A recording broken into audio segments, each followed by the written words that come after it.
Good afternoon, and welcome back to the Humble Healer podcast with Dr. Quang Lei, family physician. And thank you for checking in. And today, I want to talk about a very important health topic regarding obesity and also weight loss strategies. And this is going to be a series. And the part one will be more introduction about obesity, and also I will talk about the science of obesity and what causes it, and try to raise awareness and understanding about the science so that we can have a better long-term plan for lifestyle changes to help with not only weight loss but also better health outcome overall.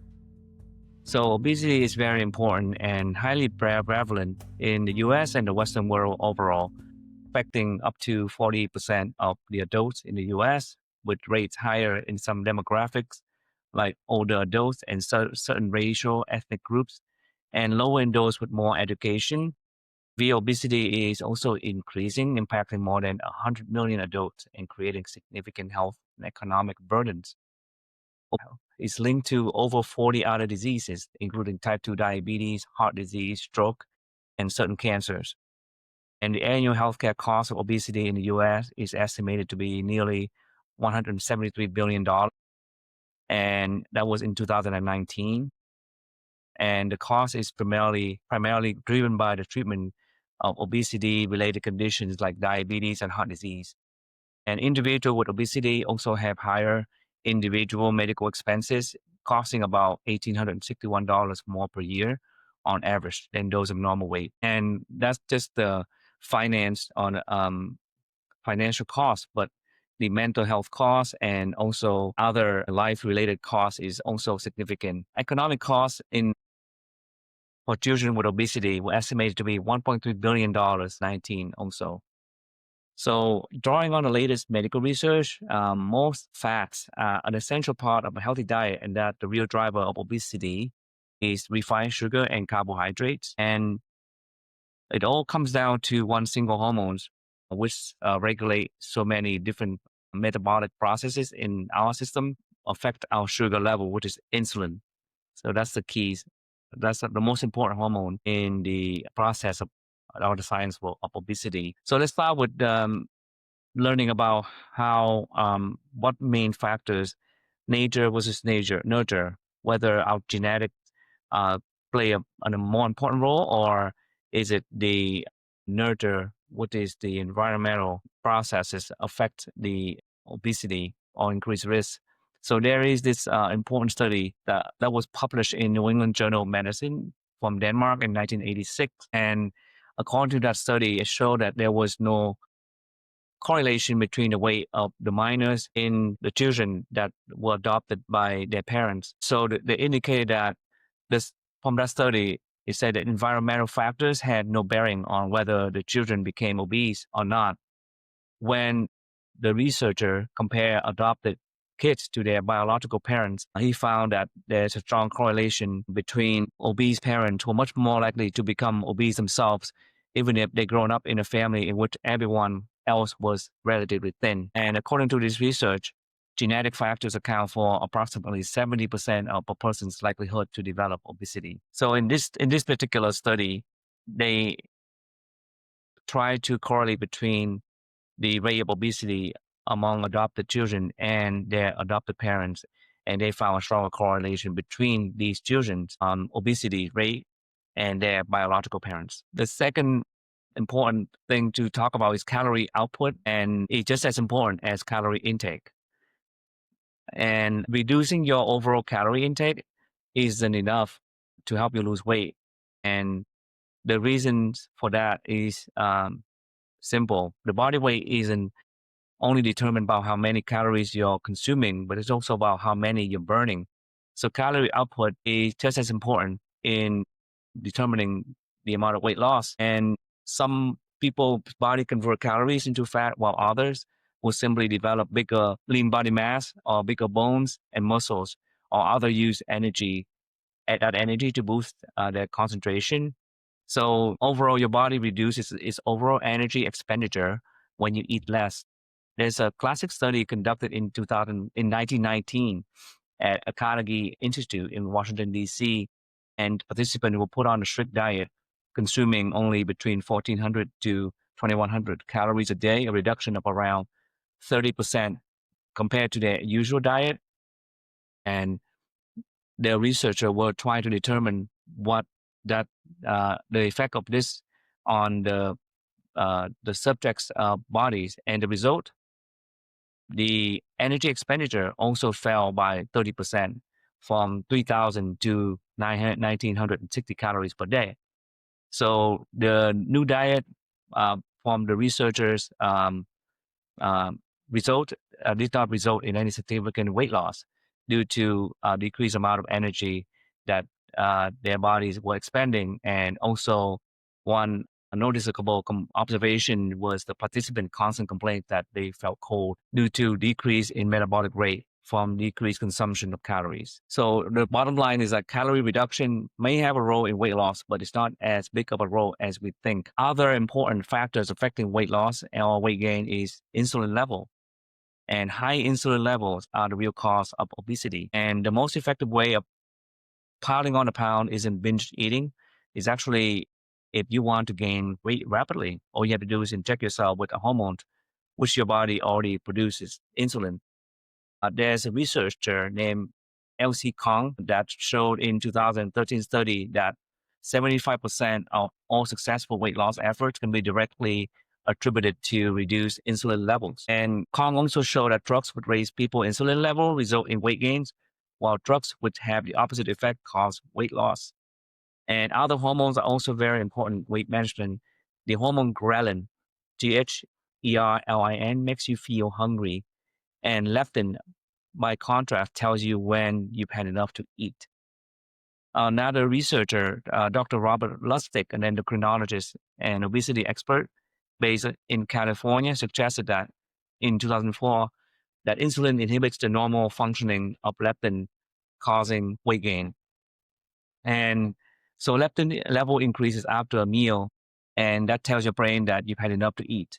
The same goes for when you recently put on your weight and your body fat increases, and the leptin in your body suppresses your appetite and encourages weight loss. When you look at obese patients, you often find that the opposite is happening, that their leptin levels decrease after meals, so they continue eating even after they are full. And Dr. Lustig suggested that the insulin level may adversely affect the normal function of leptin in obese patients or decrease the amount of leptin, functional leptin in our system. Another important cause of weight gain is snacking. Snacking between meals lead to higher insulin level and can cause insulin resistance. So insulin is responsible for removing sugar from your bloodstream and depositing in your body cells, that hence regulating your blood sugar levels. When you eat carbohydrates and sugar, the body produces extra insulin to deal with those incoming sugars. So when you eat too many sugary or carbohydrate-rich foods, it throws that delicate mechanism out of whack. When what happens is that when you keep having the spike in insulin, even like drinking a 20 ounce of diet soda, for example, regular soda or diet soda, both can cause a spike in insulin. Your body, when this keeps happening with snacks, your body eventually become insulin resistant. That means that your cells become more unresponsive to insulin hormone receptors and stop taking in sugar molecules from your blood. So as a result of the insulin resistant, people have a much harder time losing weight, and their cells only receive a small amount or small portion of the sugars they have consumed, so constantly cry out for more food, resulting in weight gain. And that's also the reason if a successful diet ultimately prove unsustainable, because most people eventually give in to their body's demand to be fat. One of the important causes of raised insulin level is snacking between meals. Why? Because each small snack leads to a peak in insulin production. If you're already grazing between mealtime, your body will constantly be producing medium to high level insulin. And that's a problem, because your body should have periods, regular periods of low insulin level, but that's only possible if you fast for about 4 to 5 hours after meal and give your body a chance to reduce that spike in insulin production before your next meal. Interesting correlation between obesity and poverty, and this is due to agricultural subsidies in the U.S. In the past, the poorest classes in society were known for their thinness due to lack of calorie consumption and lack of food and malnourishment. Over time, this became a desirable trait, and obesity, by contrast, is now associated with poverty rather than wealth. And there's a strong correlation between obesity and poverty in American modern society. This is due to the subsidy of the agricultural farmers in producing sugar, corn, and wheat, and they became so much cheaper than the more nourishing alternatives. These have artificially lowered the price of the refined foods, making them much more affordable than a healthy alternative such as vegetables. Let's talk about fat and sugar and why in the past we think fat's unhealthy and sugar, we replace them with sugar, and that makes the obesity epidemic much worse. And so most dietary fats are healthy with the exception of modified trans fat. And as obesity become a recognized public health issue in the second half of the 20th century, experts and also the public alike reached a conclusion that people put on too much weight because they were eating too much fat. But this has been essentially proven wrong by overwhelming amount of research. And also they realized that they found that high cholesterol level can cause increased risk of heart disease. And there's a big study in Framingham Heart Study, and they compare the amount of people, of fat that people consume and the level of cholesterol, and they found no correlation. So does that mean that you can eat dietary fat without worrying about your health? Yes, you can, except for one exception, the modified trans fats. And these are bad for you.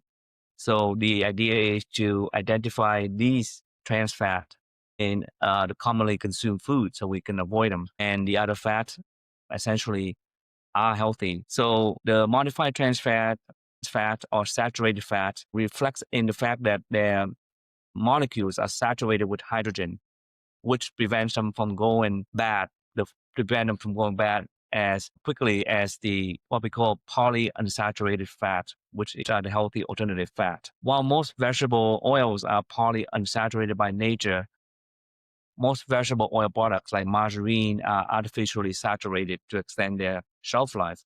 That's why we call them modified trans fat or hydrogenated vegetable oils. There's a study in the 1990 by the Dutch researchers. They found that modified trans fat increased bad cholesterol and reduced good cholesterol. And also they found that a 2% increase in modified trans fat consumption increased the risk of heart disease by up to 23%. Another misconception is that sugar in the past, sugars does not have a role in obesity. And now we know that this is the opposite of what we thought. And cut your sugar consumption will dramatically decrease your risk of obesity. The reason why sugar increases the risk of obesity is twofold. Number one is increases your insulin level. And we talked about that earlier. And increase eventually leads to insulin resistance and above all in your liver. And when your sugar or sucrose contains something called fructose, which is a type of sugar which only the liver can absorb. So when you consume too much of this substance, your liver struggles to keep up and begin transforming fructose into fat directly. And that in turn increases the risk of insulin resistance and interfere with healthy digestive functions also. The only thing worse for you than sugar is high fructose corn syrup. The regular sugar is made up equal parts of glucose and fructose, but high fructose corn syrup only contain the latter, which is fructose. And that makes it even worse for your liver. So if you want to reduce your exposure to obesity, start by cutting down sugar. But remember, sugar is often lurking in the unlikeliest products. So make sure to check the labels. Next time you buy yogurt and you think yogurt is healthy, just look at the amount of sugar they put into your yogurt. You'll be shocked to find out. And also find out how much sugar they put in a can of soda. You'll be surprised how many. If you use a teaspoon how much sugar you are consuming. So if it contains a lot of sugar or any high fructose corn syrup, leave it on the supermarket shelf. Another misconception is that coffee can be bad for you. Coffee is only bad when you order a large order of coffee with probably 7 creams and 5 sugar. So that's what makes it unhealthy for you. But coffee in itself has more positive and negative effects, and it's rich in antioxidant, which helps slow the aging process in cells, and also magnesium, which is very good for bones and heart, among many other functions in our system.